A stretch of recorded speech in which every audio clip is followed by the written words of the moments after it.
নমস্কার বন্ধুরা, তনহির পাকশালাতে সবাইকে স্বাগত। ডিমের তো অনেক রকম রেসিপি আমি আপনাদের সঙ্গে শেয়ার করেছি, তবে এগ আঙ্গারা বা ডিমের আঙ্গারা একেবারেই আলাদা একটি রান্না, যা স্বাদ এবং গন্ধ দুটোই অসাধারণ। চিকেন আঙ্গারা যারা খেয়েছেন তারা আমার মনে হয় ডিমের আঙ্গারাও খেতে ভীষণই পছন্দ করবেন। তাহলে দেখে নেওয়া যাক আমার আজকের এই ভিডিওটি। ডিমের আঙ্গারা বা এগ আঙ্গারা বানাবার জন্য নিয়েছি এখানে 8টা হাঁসের ডিম। আমি এখানে হাঁসের ডিম ব্যবহার করছি, তবে আপনারা চাইলে পোলট্রির ডিম দিয়েও কিন্তু অবশ্যই বানাতে পারেন, আবার চাইলে দেশি মুরগির ডিম দিয়েও অবশ্যই বানাতে পারেন। একটা পাত্রের মধ্যে 8টা ডিম দিয়ে তার মধ্যে বেশ অনেকটা পরিমাণে জল দিয়ে দিলাম, আর দিয়ে দিলাম হাফ চা চামচ পরিমাণে লবণ।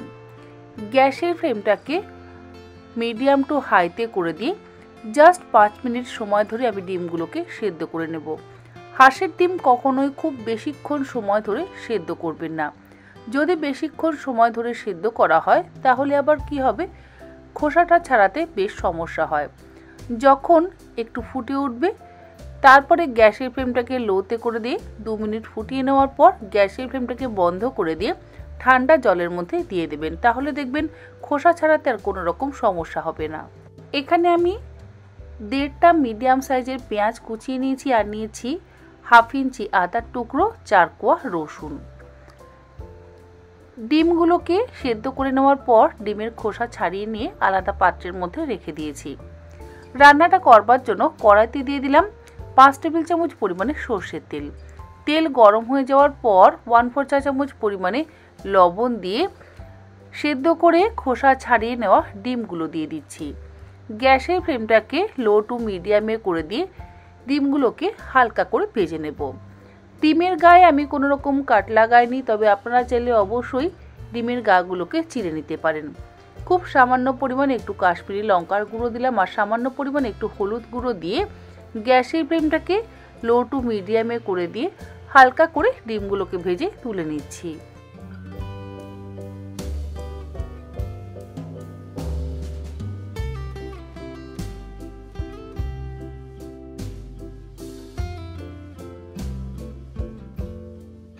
ডিমগুলো ভাজা হয়ে গেছে, তুলে একটা আলাদা পাত্রের মধ্যে রেখে দিলাম। এবার ওই একই তেলের মধ্যে দিয়ে দিলাম 1.5 খানা মিডিয়াম সাইজের একদম মিহি কুচি করে নেওয়া পেঁয়াজ। গ্যাসের ফ্লেমটাকে লো টু মিডিয়ামে করে দিয়ে মিনিট 3-4 সময় ধরে পেঁয়াজ কুচিটাকে খুব ভালো করে ভেজে নেব। আর যেহেতু প্রথমেই ডিম ভাজবার সময় অল্প একটু লঙ্কার গুঁড়ো আর অল্প একটু হলুদ গুঁড়ো ব্যবহার করেছিলাম, তাই পেঁয়াজ ভাজার সময় আলাদা কোনো মশলা আমি ব্যবহার করলাম না। লঙ্কার গুঁড়ো আর হলুদের গুঁড়ো থাকার কারণে সুন্দর একটা রং হবে। গ্রাইন্ডিং জারের মধ্যে নিয়ে নিলাম 4 কোয়া রসুন, হাফ ইঞ্চি আদার টুকরো, অর্ধেক পেঁয়াজ আর 3টে কাঁচা লঙ্কা। তার সাথে একটা মিডিয়াম সাইজের টমেটো দিয়ে একদম মসৃণ পেস্ট করে নিয়ে ভাজা পেঁয়াজের মধ্যে দিয়ে দিলাম। গ্যাসের ফ্লেমটাকে মিডিয়ামে করে দিয়ে বাটা মশলাটাকে দিয়ে আরও মিনিট 3-4 সময় ধরে খুব ভালো করে কষিয়ে নেব।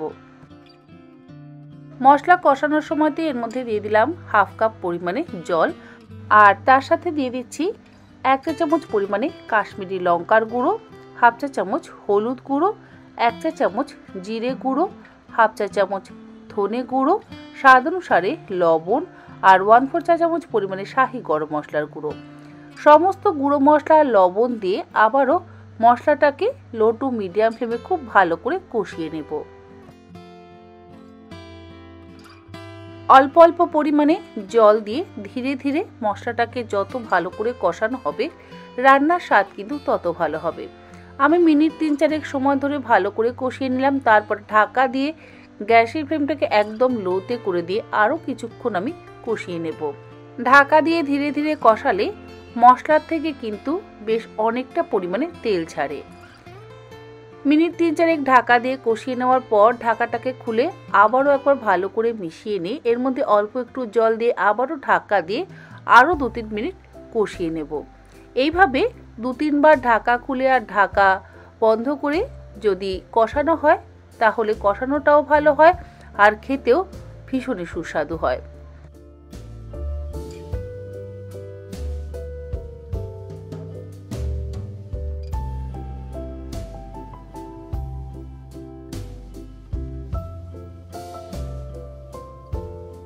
5 থেকে 7 মিনিট সময় ধরে খুব ভালো করে কষিয়ে নেওয়ার পর ঢাকাটাকে খুলে নিয়ে এবার এর মধ্যে দিয়ে দিলাম পরিমাণ মতন গরম জল। তবে খুব বেশি পরিমাণে জলের ব্যবহার করবার একেবারেই প্রয়োজন নেই। এগ আঙ্গারা বা ডিমের আঙ্গারা কিন্তু একটু কষা কষা হবে, বেশি গ্রেভি বা ঝোল থাকলে আবার ভালো লাগবে না। জল দিয়ে লো টু মিডিয়াম ফ্লেমে ফুটিয়ে নেওয়ার পর এবারে ভেজে রাখা ডিমগুলোকে আমি ঝোলের মধ্যে দিয়ে দিচ্ছি। ডিমগুলো চারিদিক থেকে সাজিয়ে দেওয়ার পর স্বাদ অনুসারে একটু চিনি ব্যবহার করছি। আর একদম মাঝখানে একটা স্টিলের বাটি বসিয়ে দিয়ে বাটির মধ্যে দিয়ে দিচ্ছি একটা চারকোল। চারকোলটাকে খুব ভালো করে পুড়িয়ে নিয়েছি। আর এই চারকোলের ওপরে দিয়ে দিলাম 3-4টে লবঙ্গ আর অল্প একটু ঘি দিয়ে দেব। ঘি দিয়ে তারপরে কড়াইটাকে ঢাকা দিয়ে দেব। গ্যাসের ফ্লেম কিন্তু লোতেই আছে।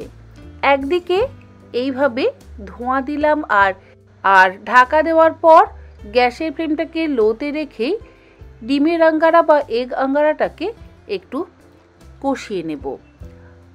যেখানে একটা ছিদ্র আছে সেই ছিদ্রর মধ্যে একটা লবঙ্গ দিয়ে দিলাম। আর দেখুন ভেতরে এই যে ধোঁয়াটা রয়ে গেছে তা থেকে খুব সুন্দর একটা স্মোকি ফ্লেভার তৈরি হবে। ধীরে ধীরে যখন ধোঁয়াটা কমে আসবে তখন ঢাকনাটাকে খুলে নিলাম। তারপরে এই স্টিলের বাটিটাকে আস্তে করে বের করে নিলাম। এরপরে এর মধ্যে দিয়ে দেব ড্রাই রোস্ট করে নেওয়া 1 টেবিল চামচ পরিমাণে কাসুরি মেথি। কাসুরি মেথি ড্রাই রোস্ট করে নিয়ে হাতের মধ্যে করে গুঁড়ো করে দিলেই কিন্তু খুব সুন্দরভাবে গুঁড়ো হয়ে যাবে। আর কাসুরি মেথি অবশ্যই ব্যবহার করবেন, তাতে কিন্তু স্বাদটা আরও বেশি ভালো হবে। কাসুরি মেথি দেওয়ার পর এবার আবারও একবার ভালো করে মিশিয়ে নিচ্ছি। গ্যাসের ফ্লেম কিন্তু লোতেই রেখেছি, হাই ফ্লেমে একেবারেই করবেন না, তাহলে বেশি শুকনো হয়ে যাবে। কাসুরি মেথিটা দেওয়ার পর 1 থেকে 1.5 মিনিট ফুটিয়ে নিয়ে সবশেষে ওপর থেকে দিয়ে দিচ্ছি সামান্য পরিমাণে একটু ধনেপাতা কুচি। গ্যাসের ফ্লেমটাকে বন্ধ করে দিয়ে ঢাকা দিয়ে মিনিট 5 স্ট্যান্ডিং টাইমে রাখার পর এবার আমি ডিমের আঙ্গারা বা এগ আঙ্গারা সার্ভ করছি। গরম ভাত, জিরা রাইস বা রুটি, পরোটা সব কিছুর সাথেই খেতে কিন্তু অসম্ভব ভালো লাগবে। আশা করি আমার অন্যান্য রেসিপিগুলোর মতন এই রেসিপিটাও আপনাদের ভালো লাগলো। আর রেসিপিটা যদি ভালো লাগে তাহলে অবশ্যই বাড়িতে একবার বানিয়ে দেখবেন। আমার মনে হয় সকলেরই ভালো লাগবে। তাহলে আজকের মতন এই পর্যন্ত। আবার হাজির হয়ে যাব অন্যদিন অন্য কোনো রেসিপি নিয়ে। ভালো থাকবেন, সুস্থ থাকবেন। ধন্যবাদ।